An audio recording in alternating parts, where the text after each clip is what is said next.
প্র্যাকটিসের টাকা নেওয়ার বিরুদ্ধে অ্যাকশন অ্যাকশন আমাদের কাছ থেকে অবৈধভাবে 12,000 টাকা নেওয়া হয়েছিল ক্লিনিক্যাল প্র্যাকটিসের কথা বলে। এরপরে আমরা কলেজে আন্দোলন করার পরে তারপর আমরা আমাদের কাছ থেকে টাকা সমন্বয় করছে, আমাদের একটা পেমেন্ট বুক আছে, ওইখানে তারা একটা সিগনেচার দিয়েছে, কিন্তু যেখানে দেওয়ার কথা, যেখানে যে ক্যাশিয়ার সে সিগনেচার দেবে ওইখানে সে দেয়নি, এমনি উপরেতে দিয়ে রাখছে। এরপর আমরা আজকে আসলাম, আমরা একটা লিগ্যাল নোটিশ চাইতেছি, তাতে পরবর্তীতে আমাদের কাছ থেকে চাপ দিয়ে এই টাকা না নিতে পারে।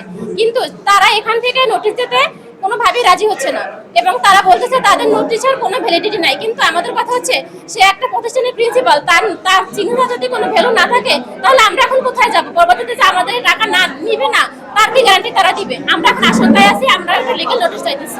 আমরা যেখানে ক্লিনিক্যাল প্র্যাকটিস করি শেরেবাংলা মেডিকেল, ওখানে কোনো টাকাই লাগে না। আমরা ওখানে পরিচালকের সাথে কথা বলছি, সে বলছে তাকে সে 1 টাকাও নেয় না।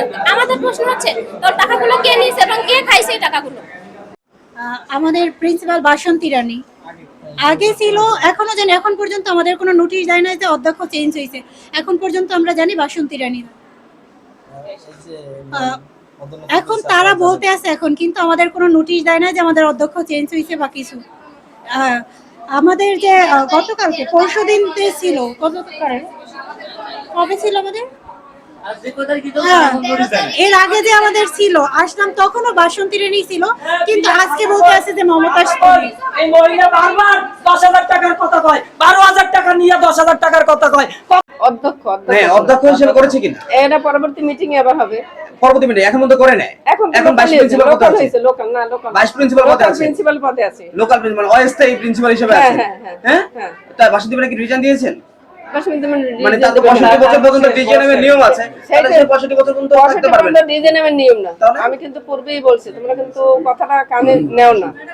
ঢাকা বিশ্ববিদ্যালয়ের অধীনে 65 বছর পর্যন্ত ভাই ওখানেই করা যাবে। একটু সাহায্য করেন। অনৈতিকভাবে ক্লিনিক্যাল প্র্যাকটিসের টাকা নেওয়ার বিরুদ্ধে অ্যাকশন অ্যাকশন বাসন্তী ম্যাডাম হলো যে এখনো অরিজিনাল কি তার বয়স হয়ে গেছে, কিন্তু সে সবাই জানে, নার্সিং প্রফেশনে যারা আছে সবাই জানে সে এখনো অনেক অ্যাক্টিভ আছে। এই জন্য আমরা তাকে আসলে ওই প্রিন্সিপাল হিসাবেই রাখবো না, আমরা তাকে অ্যাডভাইজার হিসাবে তাকে রাখবো, কারণ সে একাডেমিক বিষয়, ওদের যত বিষয় আমি তো নার্সিং প্রফেশনের লোক না, আমিও নার্সিং প্রফেশনের অনেক কিছুই আমি জানি না, ঠিক আছে। তাকে আমরা রাখছি অ্যাডভাইজার হিসাবে, কিন্তু আমাদের এখন আবার প্রিন্সিপাল হিসাবে নিয়োগ দিতে হবে। আর আমাদের বর্তমান যে মমতাজ ম্যাডাম আছে, সে রিসেন্ট হলো জয়েনও করছে, জয়েনিং লেটারও আছে, সে জয়েন করছে হলো ভাইস প্রিন্সিপাল হিসাবে এবং পার্মানেন্টলি।